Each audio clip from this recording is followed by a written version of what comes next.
lumalagapak bago mag-start. Stock up na Bendix drive, baka masira pa yung flywheel mo. Tara, linisin natin. Tips and tutorials. Unang gagawin mga idol, tanggalin yung spark plug cap, pati na rin yung cover sa taas. Tanggalin na rin natin itong mga bolt dito sa cover mga idol para matanggal natin to. 5 bolt lang yung tatanggalin natin dito sa cover mga idol.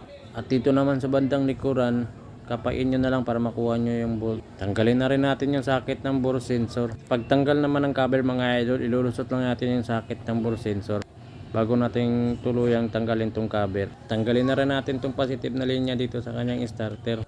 At tatanggalin na rin natin yung kanyang body ground. Tanggalin na rin natin tong bracket dito sa starter mga idol kasi nakaharang to pag tinanggal natin yung kanyang starter. At dito naman sa kabila, tanggalin na rin natin tong dalawang tracy na bolt. Gumamit nga pala ako ng tracy na L dito mga idol. At pwede na nating tanggalin yung kanyang starter. Alugin mo lang idol hanggang sa matanggal. At simulan naman natin na baklasin yung kanyang starter. 4 na bolt lang yung tatanggalin natin dito mga idol. Kung mapapansin nyo dito mga idol, stock up talaga yung Bendix nya. Dahil kahit anong gawin kong ikot, hindi talaga siya umiikot. Gumamit lang pala ako ng 8 na L dito mga idol para matanggal ko yung 4 na bolt. At pwede na natin tanggalin yung housing ng Bendix. At kaya lumalagapak yung starter dahil stock up yung Bendix. At posible namang masira yung gear ng flywheel nyo mga idol pag hinayaan nyo na ganito yung Bendix drive nyo.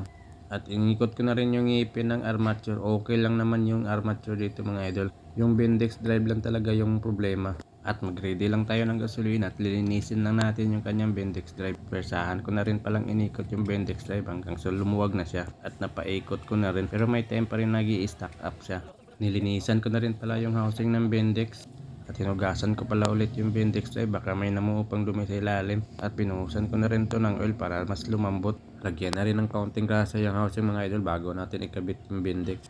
Sa carbon brush at magneto naman idol, wag nyo na lang munang galawin.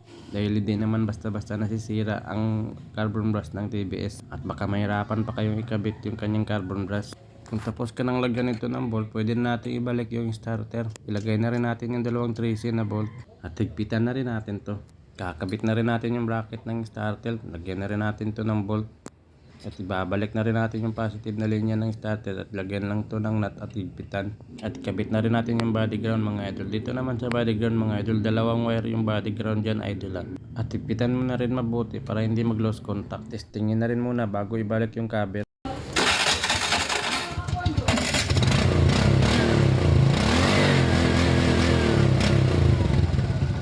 At pwede nyo na ibalik yung cover mga idol. Ibalik na rin yung mga bolt at pati na rin yung socket ng bore sensor. Pati na rin yung spark plug cap, yung takip niya sa taas. At ganyan lang maglinis ng Bendix drive mga idol. Maraming salamat sa inyong panonood. Pakipalo na rin ako mga idol para updated ka sa next tutorial ko.